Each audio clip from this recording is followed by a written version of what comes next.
Hello guys, have a nice day. आज का topic है सेटिंग आउट वर्टिकल कर्व्स। इसके लिए दो मेथड हैं, जिनमें से पहला मेथड मैं बता रहा हूं पहले, बाद में दूसरा बताऊंगा। तो फर्स्ट मेथड जो है उसके स्टेप समझ लें।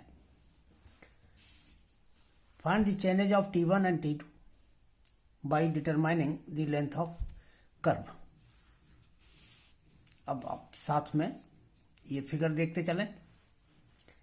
ये हमारा एक वर्टिकल कर्व है और इस वर्टिकल कर्व में ये हमारा T1 पॉइंट है, ये T2 पॉइंट है।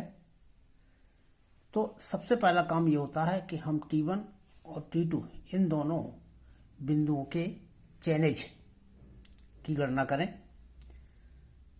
या चेनेज ज्ञात करें जो डाटा दिए गए हों सर्वे के। अब इसमें T1 का चेनेज को चला हम फिर से बताना चाहेंगे कि ये मान लीजिए हमारा पीछे से स्ट्रेट जो है चला आ रहा है या सीधी सड़क चली आ रही है। तो जहां से भी हमने काम शुरू किया है, स्टार्ट किया है, वहां से लेकर के T1 बिंदु तक की जो दूरी है वही T1 का चेनेज कहलाता है। T1 का जब चेनेज हमको ज्ञात हो जाए दिए हुए डाटा के आधार पर, तो उसके बाद हम लेंथ ऑफ कर्व की गणना कर लेते हैं। पीछे फार्मूला आपको बताया जा चुका है वर्टिकल कर्व की लंबाई ज्ञात करने के लिए।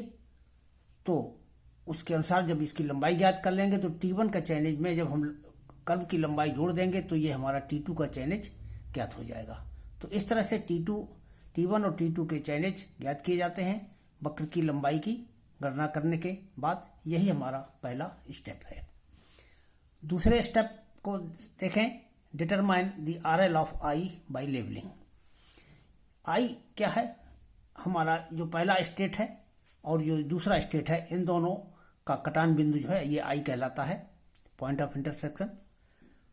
यहां पर एक बात ध्यान दें कि I हमारा ये वर्टिकल प्लेन है, इसको हॉरिजॉन्टल कर्व की मत इसको समझ लें। ये एक वर्टिकल डायरेक्शन में कर्व है। ये I पॉइंट हमारा ग्राउंड लेवल से ऊपर भी हो सकता है। ये तो वो कर्व की डायरेक्शन दर्शाई जा रही है जिस पर सड़क बनाई जानी है। एक्चुअल ग्राउंड प्रोफाइल हमारा इसके नीचे भी हो सकता है। एक्चुअल ग्राउंड प्रोफाइल हमारा इस सड़क मार्ग के जो प्रस्तावित सड़क मार्ग है इससे ऊपर भी हो सकता है। तो ये ऊपर भी हो सकता है, नीचे भी हो सकता है, कहीं भी। एक्चुअल ग्राउंड प्रोफाइल से मतलब नहीं है। तो अब यहाँ पर पॉइंट ऑफ इंटरसेक्शन, इसी की सीध में एक हमारा इमेजिनरी पॉइंट होता है, एक यहाँ इसकी सीध में ये दूसरा इमेजिनरी पॉइंट होता है। तो ये दोनों पॉइंट यहाँ पर जब आपस में मिलते हैं यानी इंटरसेक्ट करते हैं, जहाँ पर दोनों दृष्ट रेखाएं, वही हमारा पॉइंट ऑफ इंटरसेक्शन है। इसको हम ट्रेस करते हैं। अगर मान लीजिए ग्राउंड प्रोफाइल नीचे है तो इसको पहले सर्च किया जाता है, फिर इसके बाद इसका लेबलिंग करके यानी यहाँ पर स्टाफ रख करके इसका इंटरसेक्शन इसी की सीध में हम निशान लगा लेते हैं। इधर से इसकी सीध में निशान लगा लेते हैं जहां पर ये पॉइंट आता है कॉमन, वही हमारा I पॉइंट है। फिर इस I पॉइंट का लेबलिंग के द्वारा हम RL ज्ञात कर लेते हैं। तो ये हमारा दूसरा स्टेप हो गया कि इसका I पॉइंट का RL ज्ञात कर लें। I का RL ज्ञात कर लेने के बाद फिर हम T1 और T2 के RL की गणना करते हैं। Calculate RL of T1। अब T1 का RL कैसे ज्ञात करेंगे, यहां समझिए। T1 पॉइंट का जो RL ज्ञात किया जाएगा, हमको I का RL हमने यहां से ज्ञात कर लिया है लेबलिंग के द्वारा, और फिर T1 का RL ज्ञात करना है। तो T1 और I को मिलाने वाली ये रेखा है यानी ये टेंजेंट है। इन दोनों बिंदुओं के बीच में वर्टिकल डिफरेंस कितना है, तो यहां से अगर हॉरिजॉन्टल लाइन खींची जाए तो ये वर्टिकल डिफरेंस हमको ज्ञात हो जाएगा। अब यहां पर देखिए T1 से लेके I तक का जो ग्रेड है वो हमारा +G1% दिया हुआ है, और इसका मतलब होता है कि 100 मीटर हॉरिजॉन्टल डिस्टेंस में G1 मीटर का उठान है यहाँ पर। तो यहाँ से यहाँ तक का जब ये उठान है तो टोटल ये कितना हो गया, इसी ग्रेड की मदद से 100 मीटर हॉरिजॉन्टल में तो इतना है, तो यहाँ से यहाँ तक का जो हॉरिजॉन्टल डिस्टेंस है वो कितनी है, L है हमारी। यहाँ पर एक बात और देखें कि T1 और T2 के बीच में जो दूरी है इसको हमने 2L के बराबर माना है। मिडिल पॉइंट से इधर L और मिडिल पॉइंट से इधर L, टोटल लेंथ कितनी हो गई? 2 हो गई। तो ये यहाँ से यहाँ तक का जो है हॉरिजॉन्टल डिस्टेंस इसकी L है। तो L दूरी में यानी 100 मीटर में G का उठान है, तो L मीटर में कितना हो जाएगा? G into L upon 100। यहाँ देखिए G इंटू L अपॉन 100। तो ये इन दोनों के बीच में डिफरेंस है। तो T1 का RL कैसे ज्ञात होगा? I का RL minus G1 into L upon 100। ये एक फार्मूला बन गया। इसी ग्रेड की सहायता से हम ये वर्टिकल डिफरेंस ज्ञात कर लेते हैं। तो RL of I minus G1 L upon 100, ये तो हो गया RL ऑफ T1। इसी तरीके से RL ऑफ T2 हम ज्ञात कर लेंगे।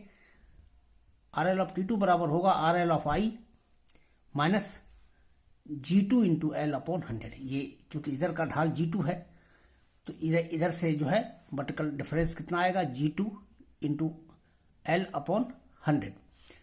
एक बात ध्यान दें कि यहाँ पर G1 G2 के जो मान हैं ये अब प्लस माइनस नहीं रखे जाएंगे, क्योंकि यहाँ पर हमने इसका वर्टिकल निकाल करके इसको हमको नीचे वाले पॉइंट का RL ज्ञात करना है, तो ये घटाया ही जाना है। तो यहाँ पर G2 की वैल्यू जो है माइनस में अलग से नहीं रख सब्स्टिट्यूट की जाएगी। तो ये G1 G2 के पदों में ये हमारे T1 और T2 दोनों बिंदुओं के RL ज्ञात हो गए। तो इस तरीके से ये हमारा तीसरा स्टेप पूरा हुआ। तीसरे स्टेप के बाद चौथा स्टेप में देखिए क्या है। चौथे स्टेप में RL ऑफ D है। अब इसमें D पॉइंट कौन सा है? D पॉइंट देखिए, अभी पीछे प्रॉपर्टीज में बताया था एजम्पशंस में कि क्या क्या एजम्पशंस लिए जाते हैं कि जो हमारा कर्व है इसकी अक्ष के अनुदिश खींची गई रेखा D पर इसको मिलती है, तो D बिंदु हमारा T1 T2 का मिडिल पॉइंट होता है। हमको T1 और T2 के RL ज्ञात हैं, तो D के RL कैसे ज्ञात होंगे? इन दोनों RL का औसत ले लेंगे, यानी दोनों RL जोड़ करके 2 से भाग लगा देंगे, तो हमारा D का RL ज्ञात हो जाएगा। बस इसी सिद्धांत का प्रयोग करते हुए कि RL ऑफ D बराबर 1/2 RL of T1 plus RL of T2। तो इस तरह से हमको D बिंदु का भी RL ज्ञात हो गया। अब यहां पर देखिए अगले स्टेप में find the distance ID and IC। अब इसके बाद हमको क्या ज्ञात करना है? I से लेकर के D तक की दूरी ज्ञात करनी है और फिर I से लेकर C तक की दूरी ज्ञात करनी है। तो पहले I से D तक की दूरी ज्ञात करने के लिए I का हम RL पहले लेवलिंग के द्वारा निकाल चुके हैं और D का RL अभी अभी हम कैलकुलेट कर चुके हैं। जब दोनों बिंदुओं के RL ज्ञात हों तो दोनों बिंदुओं के बीच की दूरी आसानी से निकल आएगी कि I का RL माइनस D का RL। तो ID बराबर यानी I से D तक की जो दूरी है ये किसके बराबर हो जाएगी? RL of I minus RL of D। तो ये I का RL माइनस D का RL, इस तरह से घटाने से ये हमको ये यहाँ से यहाँ तक की दूरी ज्ञात हो जाएगी। और प्रॉपर्टी में हम ये भी पढ़ चुके हैं कि C बिंदु जो है ID का मिडिल पॉइंट होता है, तो I से C तक की जो दूरी है ये इसी का आधा होगी, तो यही IC बराबर हाफ ID हो जाएगा। तो ये ID हम यहाँ निकाल चुके हैं, इसका आधा करेंगे तो ये I से C तक की दूरी हो जाएगी। तो यहाँ से यहाँ तक की दूरी की गणना हमने कर ली। जब हमने पांचवें स्टेप में ये IC की दूरी गणना कर ली, ID भी निकाल लिया। अब आइए अगले छठे स्टेप में। छठे स्टेप में देखिए calculate y1 y2 y3 etcetera eight x1 x2 x3 etcetera distance from the tangent at T1। यानी टेंजेंट ये T जो है हमारा T1 है, T1 से जो टेंजेंट खींचा गया है ये, तो इस टेंजेंट से इस वक्र पर ऑफसेट डाले जाते हैं। इस टेंजेंट के भिन्न भिन्न बिंदुओं से इस वक्र पर जो ऑफसेट डाले जाते हैं, यही ऑफसेट जो है इनकी ऑफसेट की जो लंबाई है वो y1 y2 y3 कहलाती है। यानी पहला ऑफसेट y1 से रिप्रेजेंट करेंगे, दूसरे ऑफसेट को y2 से रिप्रेजेंट करेंगे, तीसरे को y3 से। अब पहले ऑफसेट की जो हॉरिजॉन्टल डिस्टेंस है T1 से, यानी इसकी जो है हॉरिजॉन्टल डिस्टेंस ये x1 होगी, दूसरे ऑफसेट की हॉरिजॉन्टल डिस्टेंस x2 होगी, इसी तरह से तीसरे की x3 होगी। तो ये x1 x2 का मतलब है यहाँ पर y1 y2 तो ये हैं और x1 x2 इनकी क्षैतिज दूरियां हैं, हॉरिजॉन्टल डिस्टेंस है। तो अब इनके बीच में रिलेशन यहाँ देख लें। पीछे भी ड्राइव किया गया था कि y जो है एक्स स्क्वायर के प्रोपोर्शनल होता है एक्स स्क्वायर के। तो यहाँ पर उसी का यूज करते हुए कि y1/y2 पीछे रिलेशन आपको बताया गया था, y1/y2 बराबर x1 का होल स्क्वायर बटे x2 का होल स्क्वायर। तो उसी का अनुपात करके यहाँ पर हमने क्या लिया है, देखिए दो लिए हैं, एक तो ऑफसेट ये लिया है y1 और दूसरा ऑफसेट यहाँ मिडिल पॉइंट का मान लिया। इन दोनों की तुलना कर दी। इन दोनों की तुलना करने से ये तो y1 है और ये हमारा IC है, तो y1/IC बराबर इसकी क्षैतिज दूरी x1 है, x1 का होल स्क्वायर ऊपर रख दिया, और इसकी जो इस ऑर्डिनेट की जो मिडिल वाला है इसकी क्षैतिज दूरी हमारी ये l के बराबर है, तो ये l स्क्वायर हो गया। तो इसी इक्वेशन से हम y1 का मान कैलकुलेट कर लेते हैं। तो y1 बराबर क्या लिख लेंगे हम, ये x1/L का होल स्क्वायर, तो इस ऊपर भी स्क्वायर है नीचे भी स्क्वायर है, तो x1/L का होल स्क्वायर इंटू IC, यानी IC का जो यहाँ पर भाग लगा हुआ है ये इस पक्ष में यहाँ ला करके यहाँ गुणा कर लेते हैं, तो ये हमारा y1 ज्ञात हो जाता है। तो इस तरह से y1 यानी पहला ऑर्डिनेट ज्ञात करने के लिए एक हमको व्यापक फार्मूला प्राप्त हो गया। इसी तरह से हम दूसरा फार्मूला भी लिख लेंगे। y2 बराबर क्या हो जाएगा, इसमें x1 की जगह पर केवल x2 कर देना है, तो x2/L का होल स्क्वायर इंटू IC। इसी तरह से हम y3 भी लिख लेंगे, y3 बराबर x3/L का होल स्क्वायर इंटू IC। तो जितने भी ऑर्डिनेट यहाँ से डालने हों हम उन सब की गणना क्रम से करते चले जाते हैं। x के मान हम समुचित दूरी पर मान लेते हैं, पूरे स्पान को देखते हुए 5-5 मीटर के अंतराल पर या 10 मीटर के अंतराल पर। जितने ज़्यादा हम प्राप्त करना चाहते हैं अंतराल कम कर लेंगे। तो इस तरह से ये x1 x2 के मान हम रखते हुए y1 y2 के मान इस छठे स्टेप में गणना करके रख लेते हैं। जब हम ये गणना कर लें तब सातवें स्टेप पर आइए। अब सातवें स्टेप में पहले इसी वक्र को देखें, ये हमारे ऑफसेट थे, ये ऑफसेट थे, ये हमारी टेंजेंट है, स्पर्श रेखा है। ये ऑफसेट स्पर्श रेखा को A, B, C बिंदुओं पर काट रहे हैं और यही ऑफसेट वक्र को A', B' और C' बिंदुओं पर काट रहे हैं। यानी पहले ऑफसेट को हम नाम दे सकते हैं A', दूसरे ऑफसेट को B', तीसरे ऑफसेट को C। इसी तरह से हम आगे नाम रख सकते हैं। तो ABC इत्यादि ये नाम जो हैं स्पर्श रेखा पर स्थित बिंदुओं के हैं और A', B', C' ये वक्र पर स्थित बिंदु हैं। अब हमारा अगला टारगेट क्या है कि हम A, B, C यानी A, B और C इन बिंदुओं के RL ज्ञात करेंगे।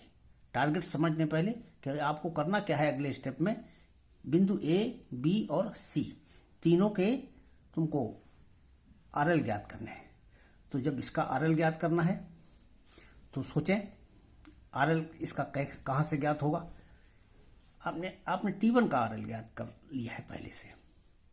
तो T1 की जब ऊंचाई मालूम है तो इसकी ऊंचाई कितनी होगी, यहाँ से यहाँ तक दूरी का क्षैतिज घटक कितना है, ये x1 है।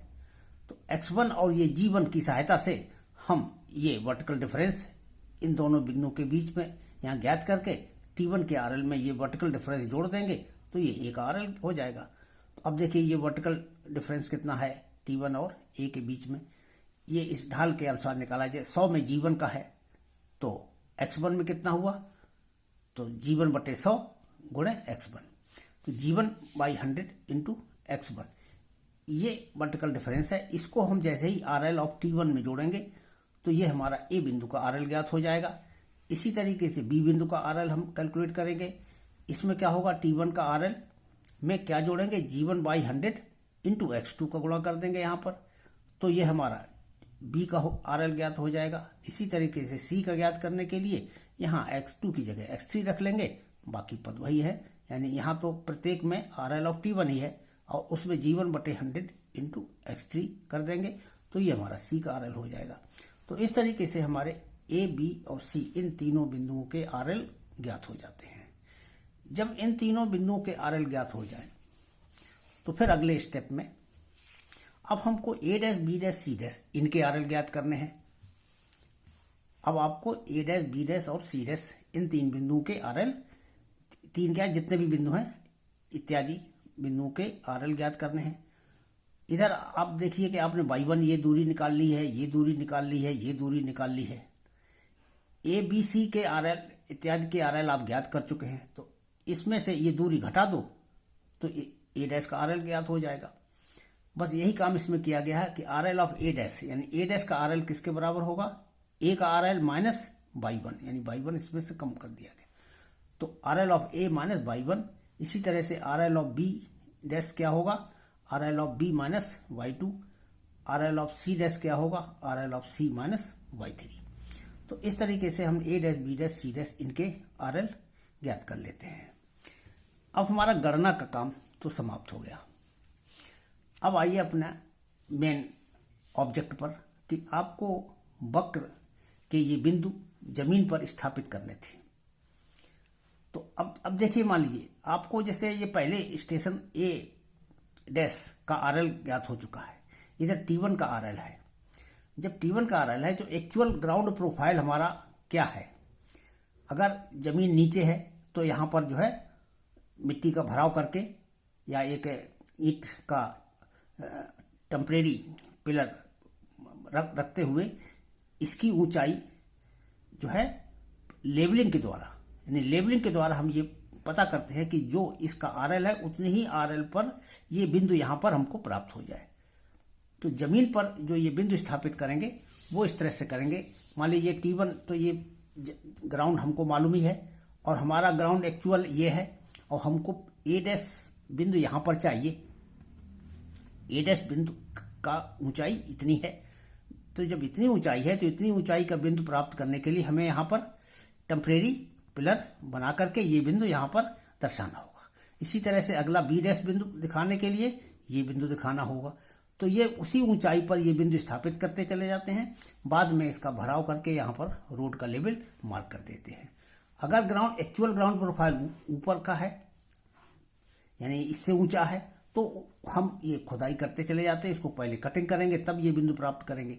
इसी तरह से यहाँ पर भी कटिंग करते हुए तब ये बिंदु प्राप्त करते चले जाएंगे। तो ये प्रॉपर स्लोप में हमारी रोड का कंस्ट्रक्शन किया जा सकता है। तो इस तरीके से ये डिफरेंट पॉइंट के जो कर्व पर स्थित हैं, अगर RL ज्ञात हो जाए a dash b dash c dash के, तो इनके द्वारा वक्र को हम स्थापित कर सकते हैं। यही हमारा पहला प्रोसीजर है, पहली विधि है। अब आइए दूसरी विधि, सेकंड मेथड। इसको हम टेंजेंट करेक्शन मेथड भी कहते हैं। एक्चुअली इसमें ये विधि सेकंड मेथड और पहला मेथड दोनों लगभग एक जैसे ही हैं, केवल एक फार्मूला जो y1, y2, y3 के ज्ञात करने के लिए आपने पहले मेथड में प्रयोग किया था, वो टेंजेंट करेक्शन मेथड में ये दूसरे सिद्धांत पर ज्ञात किया गया है और बाकी प्रोसीजर हमारा पहले मेथड की भांति ही इसमें रहता है। तो केवल उसी फार्मूले की आप यहाँ पर अगर चाहे तो उस फार्मूले को डायरेक्ट याद कर सकते हैं, फिर इस डेरिवेशन को समझने की आवश्यकता नहीं है। लेकिन जो अब मैं आपको पहले डायरेक्ट डेरिवेशन दिखा दूं, ये H है, ये कहलाता है tangent correction. Tangent correction H बराबर होता है G1 माइनस G2 बटे 400L इंटू एक्स स्क्वायर। तो ये हमारा इसके लिए फार्मूला हो गया। और इधर आपने y1 का जो फार्मूला पीछे निकाला था y1 y2 के लिए, वो क्या निकाला था, पीछे देख लें।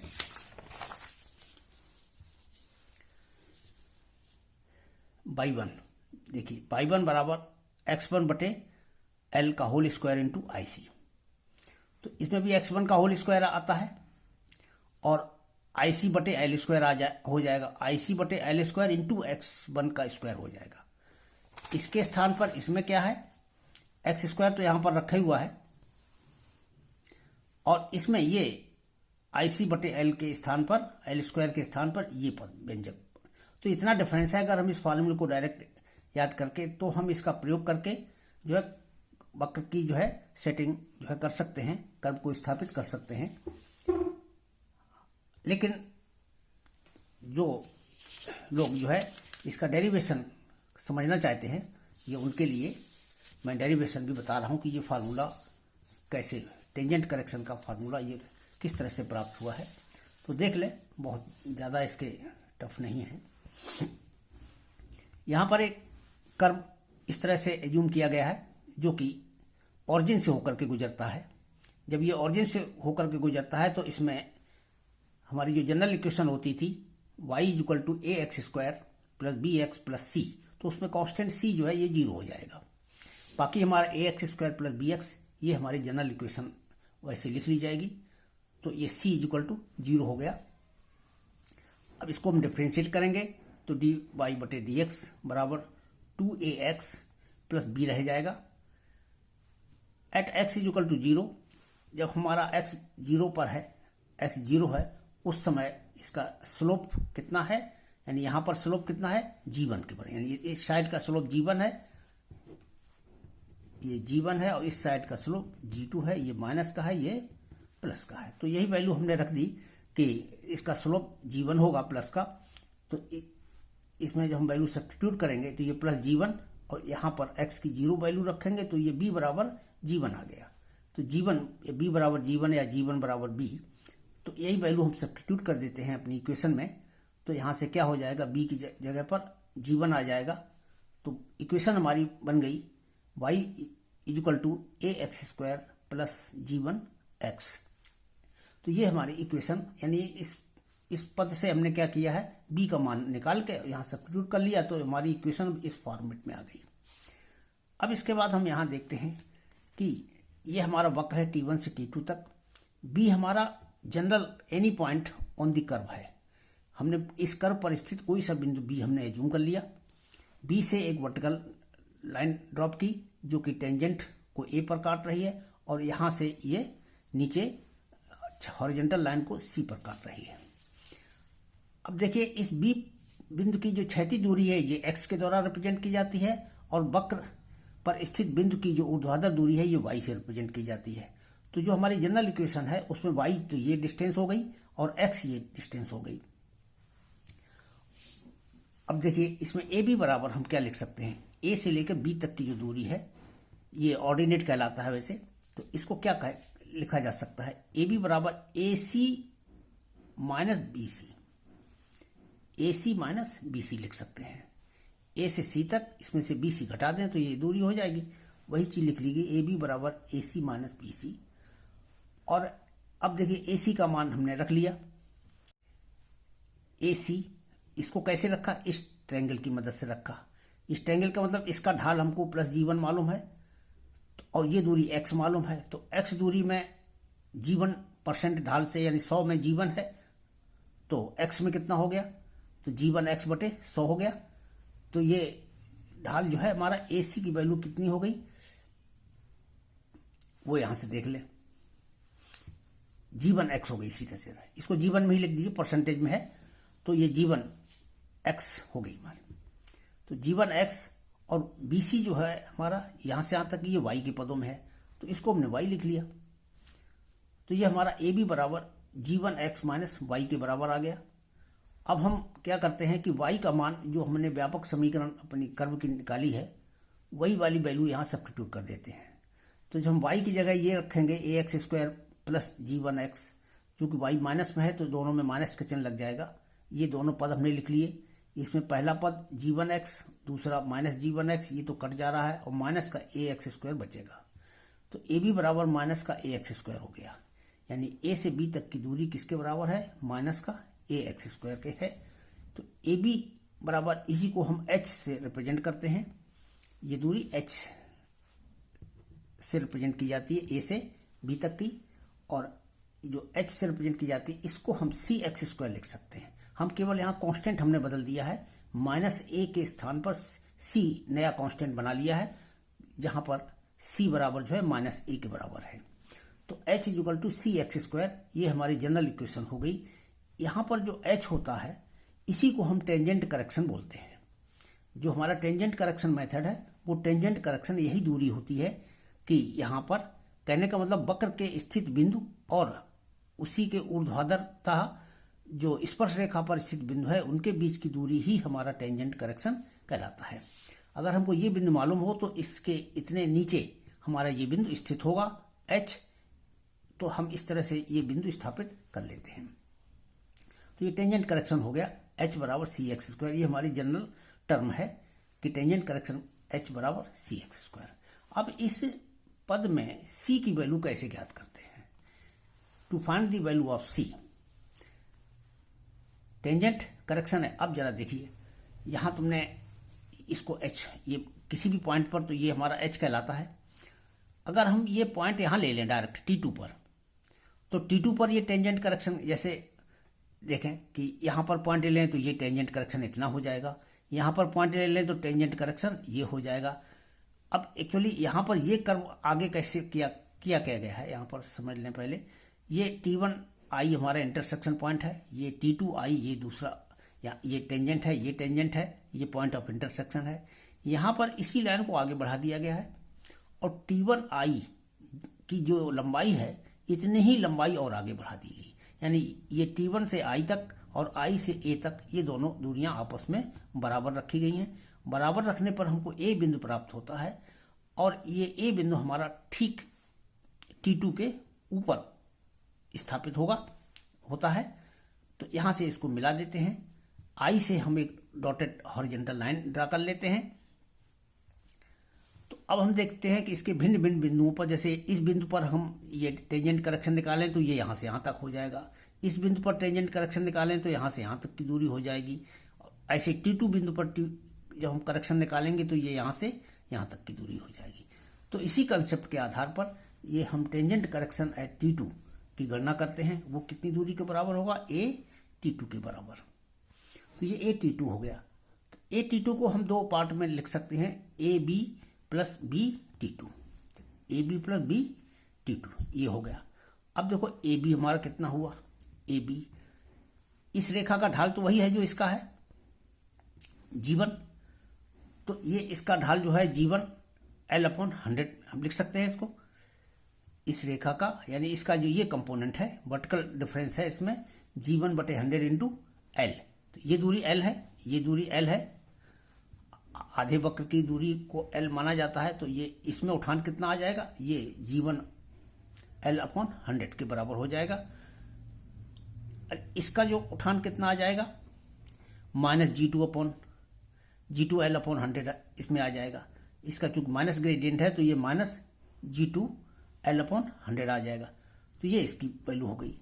अब इसमें जब दोनों को सॉल्व करेंगे तो ये G1 minus G2/100 into L, ये हमारा A T2, यानी ये पूरा जो टेंजेंट करेक्शन एट T2 है, ये पूरी दूरी इस तरह से हमको ये ज्ञात हो गई।